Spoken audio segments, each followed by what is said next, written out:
Assalamualaikum warahmatullahi wabarakatuh. Alhamdulillah, wassalatu wassalamu ala Rasulillah Sayyidina Muhammad ibn Abdillah wa ala alihi wa ashabihi wa man wala.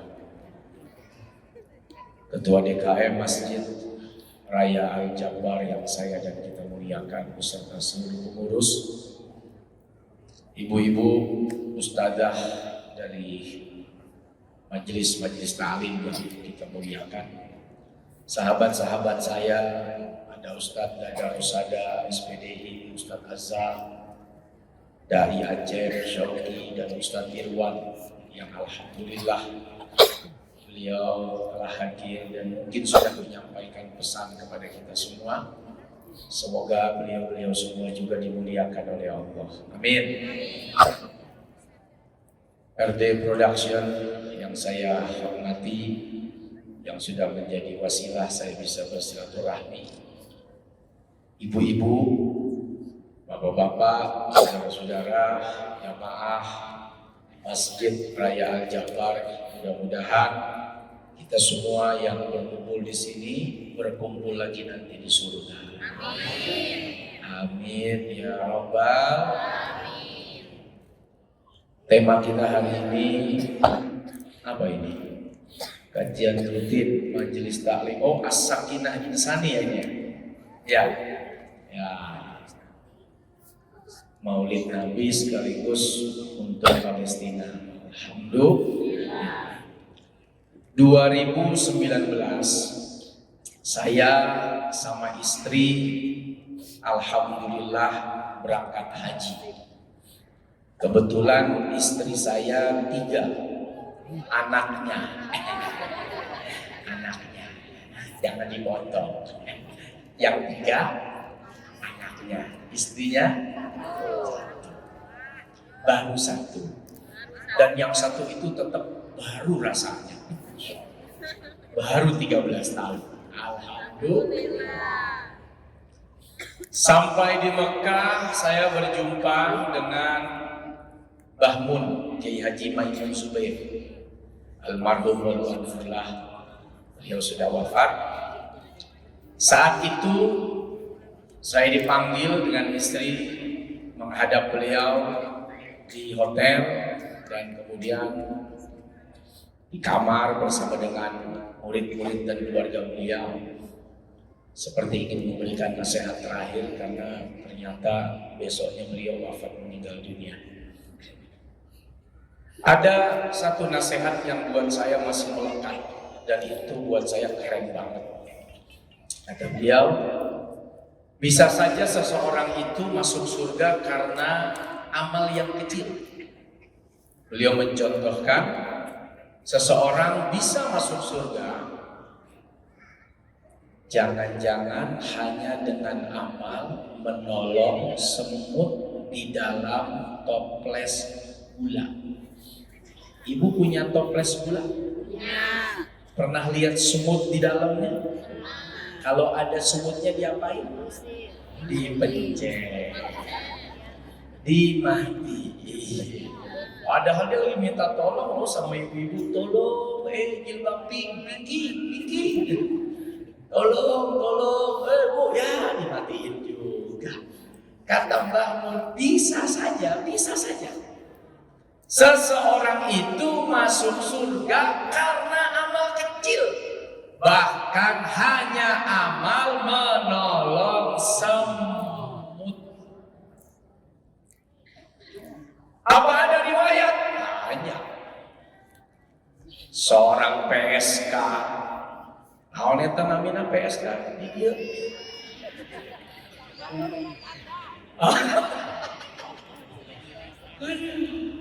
ya begitu dia PSK ya, perempuan nakal, perempuan malam. Oh sekarang mah cuma malam, pagi siang sore malam, 24 hour itu. Tiap hari dia bikin dosa. Ini riwayat dari Abu Hurairah radhiyallahu taala anhu. Nabi bercerita, satu waktu melihat seekor anjing di pinggir sumur. Anjing kehausan mau minum tapi kan nggak sampai mulutnya.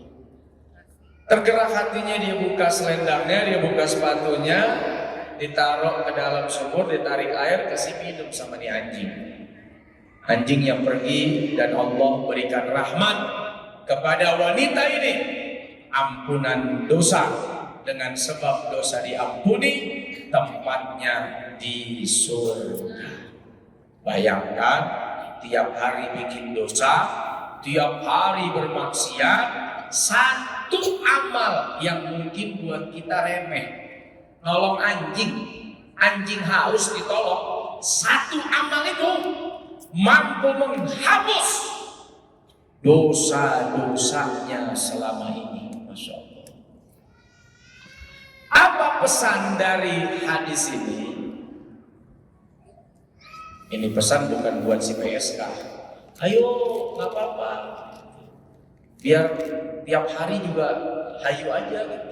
Yang penting habis dinas cari orang yang punya anjing gitu, bukan. Terus ngasih minum anjing segalon ya enggak. Pesan dari riwayat ini, kalau amal baik kepada binatang saja bisa menurunkan rahmat, Pak, ampunan dosa. Bagaimana kalau kita baik sama tetangga, baik sama saudara, baik sama teman, baik sama sahabat, baik sama orang tua, baik sama anak, baik sama suami, baik sama istri, sayang anak yatim, cinta orang miskin, santunin janda tua, kawinin janda muda. Eta. Itu kepada hewan, berbuat baik, Allah turunkan rahmat, dosa diampuni. Bagaimana kalau kebaikan kita pada orang? Makanya saya mau tanya nih sama jamaah Al-Jabbar, saya mau tanya nih, masuk surga itu gampang atau susah? Emang udah pernah? Kok kalau belum pernah bilang susah? Hah? Apa syarat masuk surga? Ayo, gampang atau susah? Gampang. Mulai berubah kan? Dari susah sekarang gampang. Gampang. Udah ke sana? Belum. Terus kok bilang gampang? Karena waduh, Masya Allah. Gini, pernah ke Jakarta? Gampang atau susah? Gampang. Kenapa? Karena jalan tol udah jadi. Jalannya udah mulus. Masya Allah, ada bus lagi tambahannya. Hanya 45 menit. Sudah mencoba. Bisa berangkat, nggak bisa pulang. Lumayan mahal tuh ya. Pulang pergi malah, subhanallah. Hah? Gratis tuh dibiayain dari negara. Emang top. Perasaan nggak ada gratis dari negara. Ada ya, ada programnya. Sama Pak Jokowi ya. Terima kasih Pak Jokowi. Selamat datang Pak Prabowo. Bapak Ibu dirahmati oleh Allah. Belum sampai ke Jakarta. Belum sampai ke Jakarta. Kita udah bilang gampang ke Jakarta. Kenapa gampang, Bu? Ada bus, ada jalan tol, jalannya udah bagus. Belum sampai ke Jakarta, tapi sudah bilang gampang. Kenapa berani bilang gampang? Karena tadi tuh ada jalan tol, fasilitasnya bagus, udah ada busnya, sudah bisa berkendara, bahkan yang mobil listrik udah ada charger listriknya di setiap rest area. Belum sampai udah bilang gampang. Kita belum sampai surga kan? Belum kan? Pertanyaannya, gampang apa susah? Masa lebih gampang ke Jakarta sih daripada ke surga? Gampang apa susah? Ada yang bilang gampang, ada yang bilang susah, ada yang bilang gampang susah. Oke. Pertama, Nabi sudah menjamin kullu ummati yadkhulunal jannah. Semua umatku, kata Nabi, pasti masuk surga. Kalau Nabi sudah menjamin semua umatnya masuk surga, berarti masuk surga ada harapannya. Oke, pertama.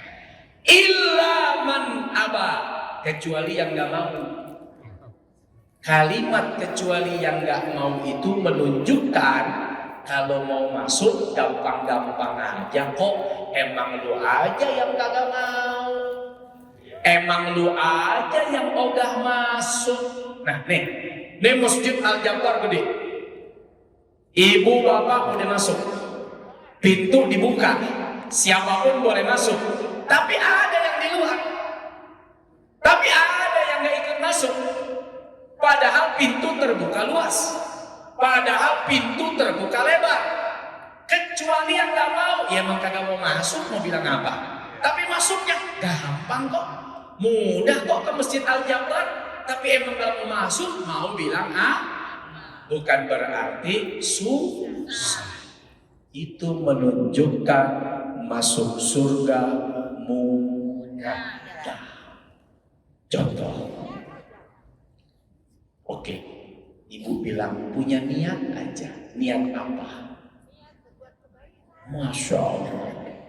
Bulan depan ya Allah saya niat mau nyantunin anak yatim 50. Baru niat. Satu anak yatim 100.000. Berarti kalau 50 5 juta. Tiba-tiba anak yatim susah dicari, yang ketemu emaknya anak yatim janda. Dibantu tuh janda. Dapat nggak pahalanya? Dapat berapa pahalanya? Dapat berapa pahalanya? Satu, dapat niatnya anak yatim, udah dicatat pahalanya. Yang kedua, ternyata karena nyari anak yatimnya susah, ada orang tua janda hidupnya sengsara, dialihkan tuh duit buat bantu tuh janda susah. Dapat niat bantu yatim, dapat juga pahala bantuin janda. Berarti masuk surga gampang atau susah? Gampang. Baru niat sudah dicatat pahala. Tapi begitu ada orang niat, nih Al-Jabbar lagi bikin acara maulid. Nanti saya mau ambil sendal jamaah. Karena sendalnya kan di luar ya. Saya mau pilih yang bagus-bagus nih. Saya mau ambil sendal jamaah nih. Ustazah punya jamaah, saya mau ambil sendal, saya mau tukar sama yang jelek. Niat dari rumah datang ke Al-Jabbar mau ngambil sendal orang. Udah dicatat dosa belum?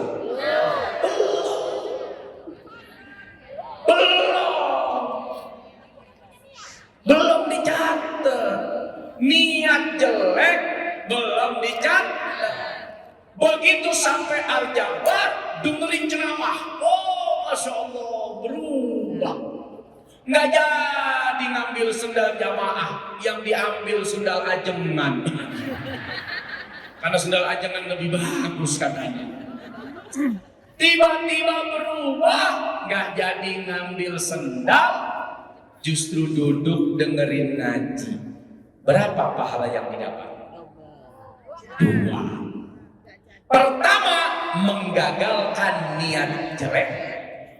Kedua, duduk manis dengerin pengajian.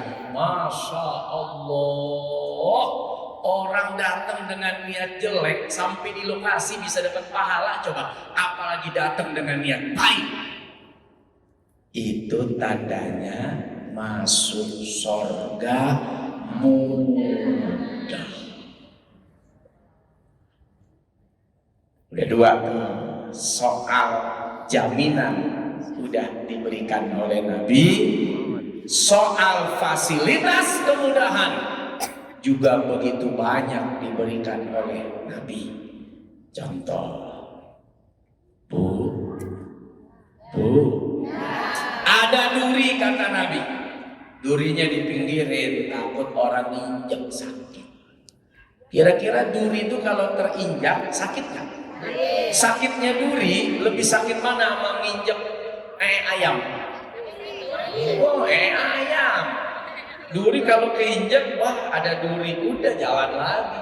Coba kalau kena ayam, wah ayam. Gini loh, sampai rumah padahal tinggal gini aja, kenapa? Duri itu kecil, kalaupun kena nggak bikin mati. Tapi kata Nabi, pinggirin, sorga jaminannya, Masya Allah. Padahal kalau orang keinjak duri itu cuma sakit, mati belum tentu. Keinjak duri gimana sih? Pertanyaannya, kalau duri yang terinjak saja ketika disingkirkan menyelamatkan orang dari sakitnya duri, jannah kata Nabi, bagaimana kalau di jalan lihat ada batu besar? Pernah nggak ngelihat pas ibu jalan ada batu di tengah jalan, Pak? Tuh kalau kelindes motor, jungkir balik tuh motor. Kelindes mobil itu bisa oleng tuh mobil. Pertanyaannya, ada nggak yang tergerak buat mindahin? Nggak ada. Masya Allah. Dari sekian ribu orang, berapa yang tergerak? Sering kita penemunya, padahal yang lewat udah ratusan orang, tapi kita yang mindahin ya. Padahal ini kunci sorga, kuncinya depan mata nggak mau diambil. Itu kalau mindahin ada balok, ada batu, yang kalau motor kelindes, motornya nyungsep, motornya nyungkir balik, mobilnya oleng. Ini ada orang kecelakaan, udah geletak kecelakaan. Pertanyaannya, banyak yang nolong apa lebih banyak yang nonton? Ini udah kecelakaan loh, udah jungkir di situ tuh. Begitu ngelihat ada orang udah geletak di jalan, kepalanya berdarah, tangannya berdarah, kira-kira yang banyak itu nolong apa nonton? Ya Allah, kalau duri yang bikin orang bisa kena, sakit gak seberapa, dipindah dapat sorga. Bagaimana nolong orang yang sudah kecelakaan? Itu kunci sorga, tapi diabaikan oleh kita. Ilaman aba, emang kita gak mau masuk sorga. Segitu mudahnya masuk sorga, tapi emang kitanya gak mau. Buktinya, kuncinya geletak kita gak mau ambil. Tolong bawa ke rumah sakit, setiap orang punya BPJS kok. Kenapa harus takut lu yang bayarin? BPJS semua ada. Saya aja punya BPJS karena diwajibkan oleh pemerintah. Walaupun nggak kita pakai. Cetor lu. Tahu berapa puluh ribu sebulan tuh saya nggak paham. Saya, anak saya, bini saya, satu keluarga tuh. Dulu orang tua saya, karena wajib. Kalau nggak urusan-urusan yang lain tuh bisa nggak disetujui. Nah, jadi nggak usah khawatir, oh nanti kalau saya bawa, saya yang bayarin. Kagak. Ada BPJS-nya. Pemerintah yang bayar. Cuman nggak mungkin dong rumah sakit datang ke jalanan. Masa dokter datang ke jalanan? Dari jalan pindahin ke rumah sakit. Nah mindahinnya aja bisa 4 jam kali itu orang udah gini ya. Halo guys, ya Allah kasihannya mulutnya udah berbusa. Halo guys, kepala kaki tangan pisah semua. Halo guys, ya kuota habis guys. Sorry guys, habis guys ya. Bukan dia tolong, ditonton.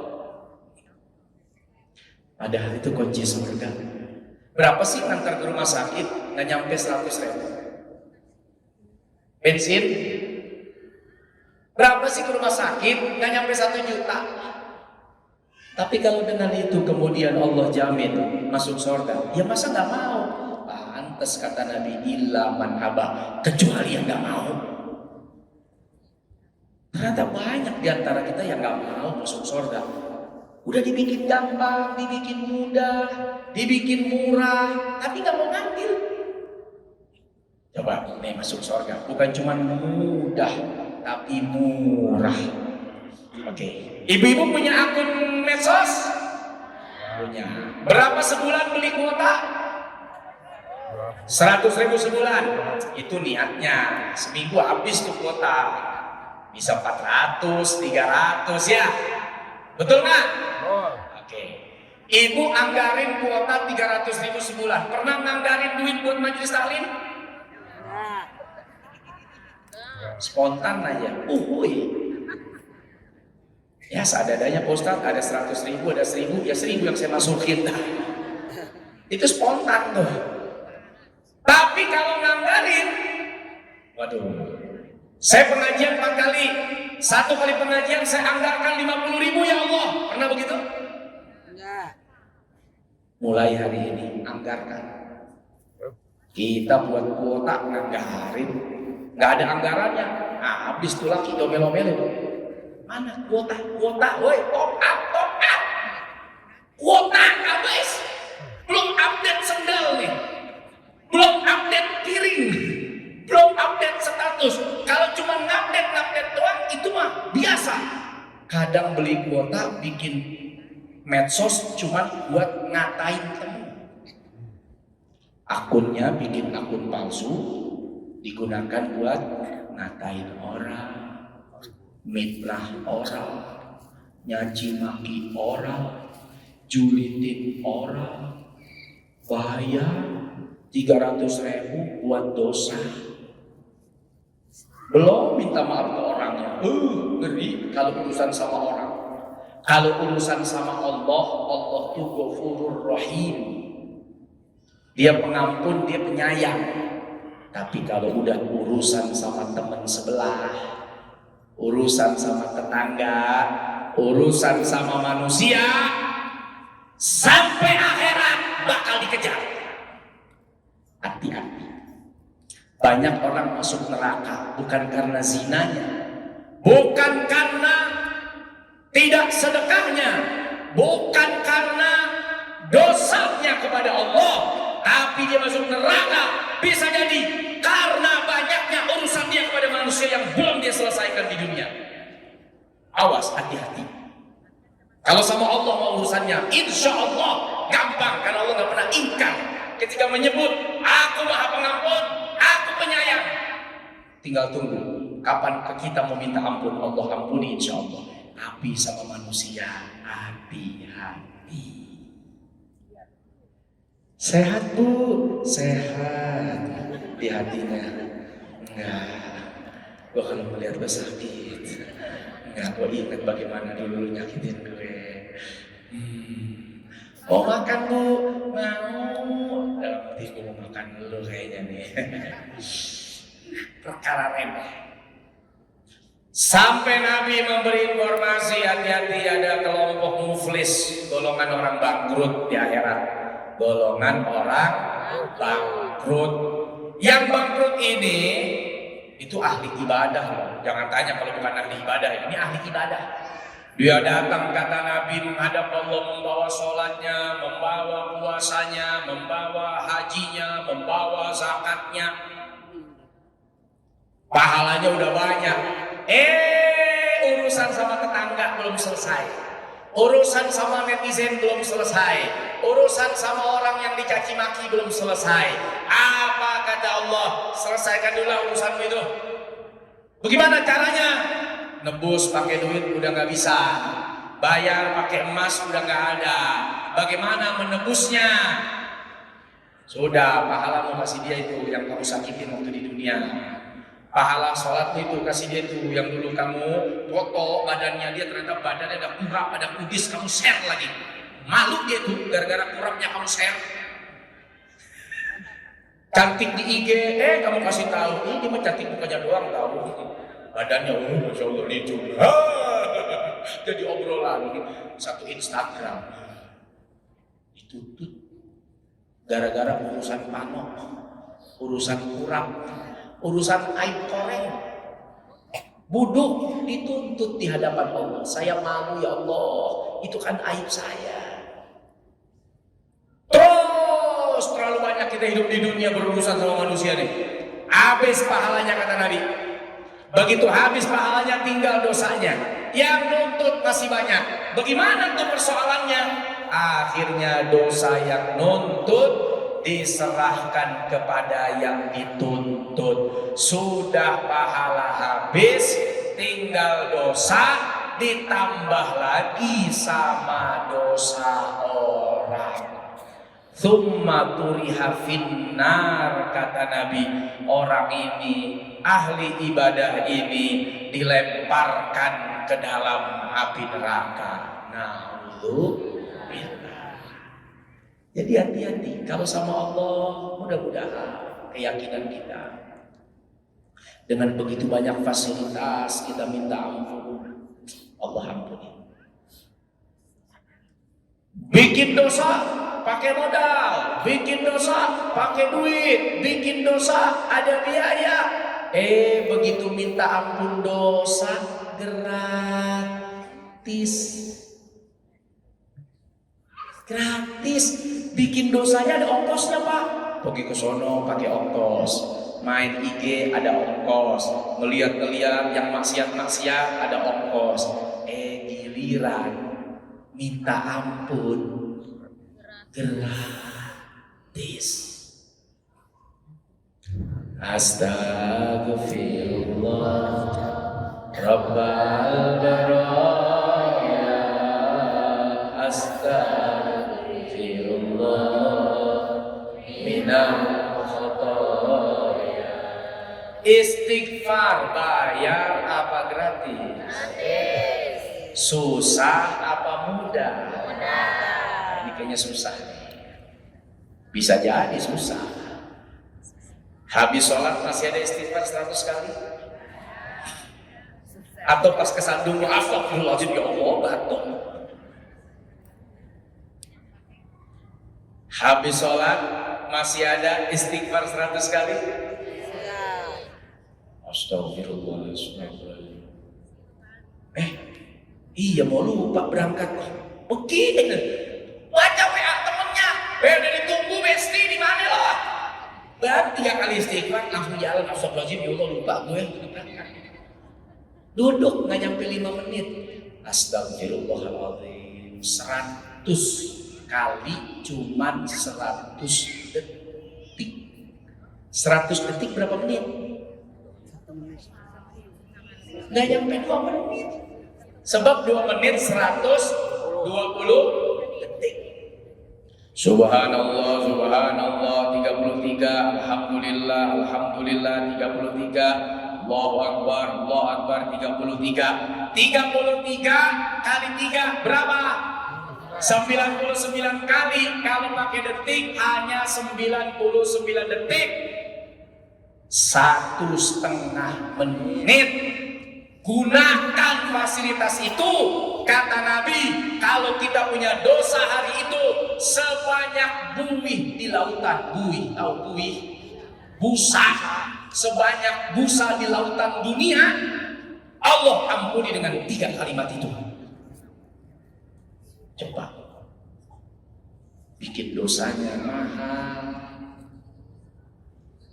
susah.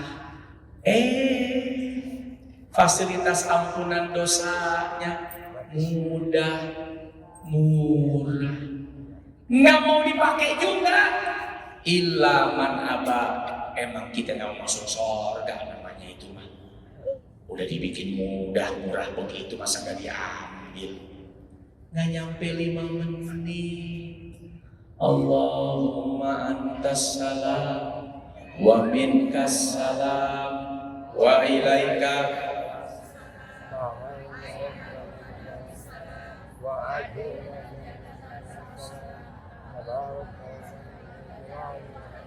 Makin kesini makin sepi ya. Allahumma antas salam, Allahumma lantas jalan. Nggak nyampe 5 menit loh. Lebih lama mana ngobrol sama Allah atau ngobrol sama tetangga? Apa ngobrol sama Besti. Apa yang diobrolin sama Besti? Ya besti-besti yang lain dong. Kita kan berdua, yang 4 kita omongin. 1 jam kurang, 2 jam tambah, 4 jam besok kita lanjut. Sehari ngomongin orang bisa 4 jam, 5 jam, 6 jam. Ngomong sama Allah 5 menit udah capek. Ngomong sama Allah 5 menit udah bosan. Ngomong sama Allah 5 menit udah gak betah. Ya Allah. Oh kemarin loh Pak Prabowo manggil siapa aja dipanggil sama dia. Berangkat ke Kartanegara. Hari ini ke Hambalang, setiap orang berharap gue Kenny dipanggil, gue Kenny dipanggil. Gitu kan?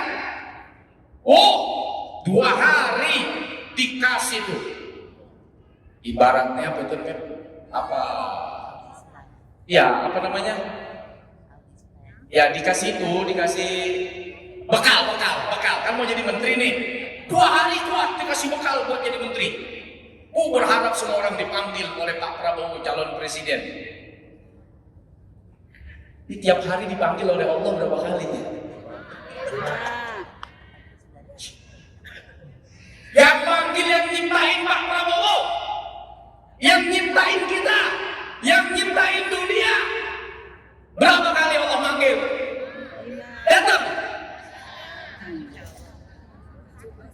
Datang sebentar. Dipanggil ke Kartanegara datang, panggil ke Ajaban gak ada yang datang. Padahal Allah manggil terus, Subuh manggil, Duhur manggil, Asar manggil, ya, Maghrib manggil, Isya. Wah gak ada yang datang, sepi. Oh bakal ditelepon hari ini. Halo, Ibu Tukiyem, silakan berangkat. Halo, teh manis. Silakan berangkat. Senang banget ya Allah mau dipanggil. Senang mau menteri kayak mau jadi wamen kayak mau jadi koordinator apa kayak senang banget. Ketika dipanggil oleh Allah mau dijadiin hamba muttaqin, hamba mukhlasin, hamba sholihin. Pada nggak mau. Ya, yang manggil yang punya dunia. Kalau ngobrol sama penguasa di dunia aja seneng, dipanggil presiden seneng, dipanggil menteri seneng, ngobrol sama presiden seneng, ngobrol sama menteri seneng. Masa ngobrol sama Allah nggak betah? Ya. Berapa menit ngobrol sama Allah? Sholatnya berapa menit? Subuh berapa menit? Saya kan tanya rokaatnya dari ujung-ujung tetap 2 menit yang saya tanya. Ada yang cuma Allah, nggak ada orang, langsung aja tahiyat akhir. Yang penting udah kelihatan sama suaminya, udah sholat. Belum ada ruku, langsung aja tuh tahiyat. Ya Allah ya Karim. Kita perbaiki, kita benahi. Mudah-mudahan Allah tolong kita, Allah selamatkan kita, Allah selamatkan bangsa ini, Allah berkahi bangsa ini.